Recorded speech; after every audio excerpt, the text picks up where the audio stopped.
Hey, this is Sandy. Welcome to our Wee Tennessee Homestead.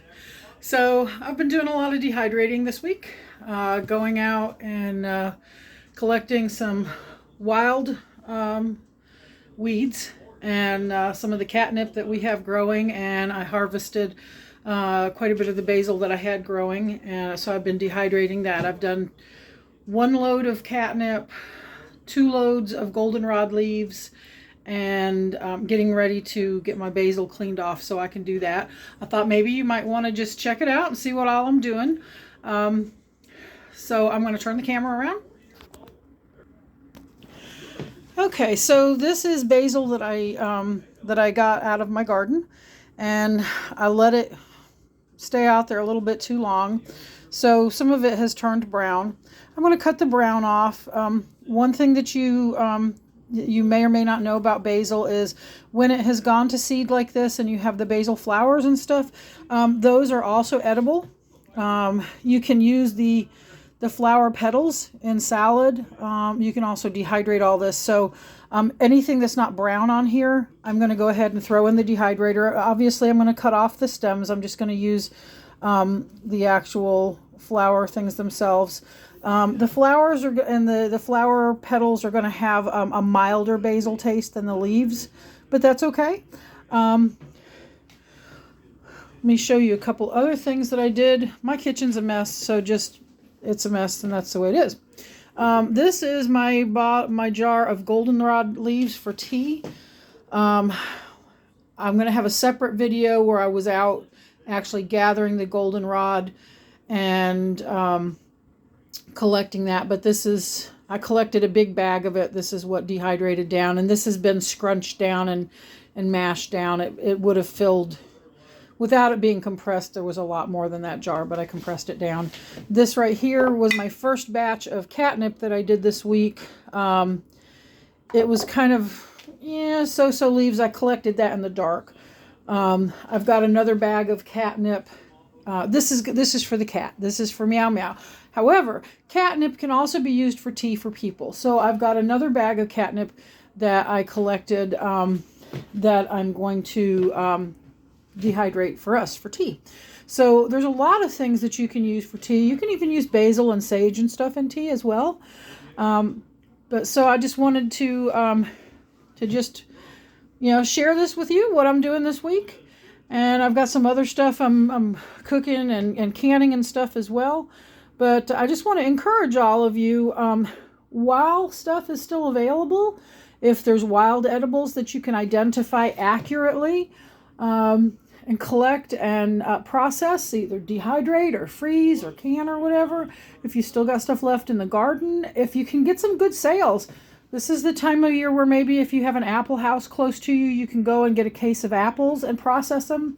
Even if you don't have a homestead right now, or even if your homestead doesn't have certain things, if you can go out and buy those things cheaply, there's nothing wrong with that. Buy those things, process them, preserve them so that you can use them. I just want to encourage all of you, think of something that you're thankful for today. If you like this video, please give it a thumbs up. Please share, subscribe if you haven't already. Please leave a comment if you have any questions, if you dehydrate herbs yourself, whatever that might be. Please go ahead and leave a comment. Share your experiences, help other people to learn. I have been using, I just wanted to put a plug in for this. This is my $5 dehydrator that I got at a yard sale. It's an Excalibur Food Dehydrator, 5-tray dehydrator. I have 2 other dehydrators, but this, for $5, this is a $200 and some dehydrator.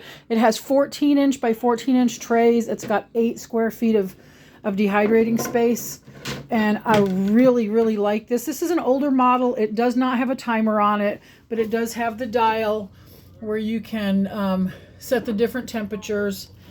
And Meow Meow, sorry there, kitty, but I need to show people.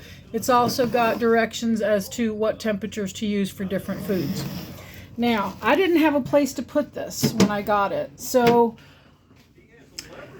because this was Meow Meow's spot, That was her place for her little box for her to lay in. I decided I'd put the box on top of it, and she has given us the meow meow seal of approval, because when that is on, it heats her bed, and she has a heated bed. And because the temperature stays at about 64 degrees in here, as you can see on the clock right there, it's got a temperature thing.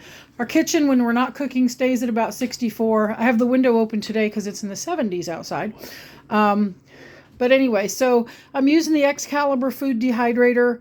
I have 3 different dehydrators. I have this one. I have an old Presto that I got back in the 90s, one of those little round ones. It works great, but it doesn't have any settings on it at all. You can't tell it what temperature or anything like that. And the racks are a lot smaller. And then I have one that looks like a microwave that does have a timer, and it's got a where you can set the different temperatures. It's digital. I like it as well. This has given me some great results though with the herbs. So if you're looking for a food dehydrator and you happen to find one used, they're very pricey new. You can get a lot cheaper ones, but I've been very impressed with this so far after the few loads that I've run. So anyway, that's it for today. And hey, Meow Meow, you want to say hi to people? There's Meow Meow. That's her bed. She's given us the space to put our food dehydrator there. So I'll see you next time. Thanks so much. Thanks for joining us on our Wee Tennessee Homestead. See you next time. Bye-bye.